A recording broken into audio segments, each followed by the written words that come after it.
A new report from the Deputy Sheriff's Association of Bexar County revealing deputies are being forced to work nearly 100 hours of overtime a month.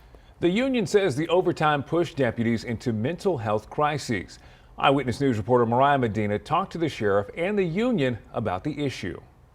We chastise other nations because of sweatshops, and here in Bexar County we have a sweatshop right behind me. Well, you show me a sweatshop where people are making $168,000 a year. For months, the Deputy Sheriff's Association of Bexar County has complained of the forced overtime shifts at the jail. They continue to hire people who turn around and leave within months because this is the most terrible place to work. From being short-staffed to having a high jail population, deputies are up to 3 forced overtime shifts a week. And if they say no, the sheriff says they'll be disciplined. Whether I like it or not, we're stuck with the overtime situation. Salazar says they pay the deputies for their time, but the union says regardless of the money, it's pushing officers to check themselves into hospitals.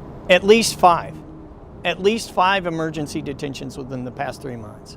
The sheriff's office declined to confirm that number, citing privacy reasons, also declining to speak to any specific case. But Union President Jeremy Payne says in at least one case, a probationary deputy was fired after she sought help. They declined an interview with her and said that they had already done their due diligence and she would stay terminated. The union calling on the county judge and commissioners to intervene. But the sheriff, who was just reelected last month, says sometimes the conditions are just part of the job. There's only so much I can do to make it a pleasant work environment for you. We try, but at a certain point, it becomes putting lipstick on a pig. Mariah Medina, KENS 5 Eyewitness News.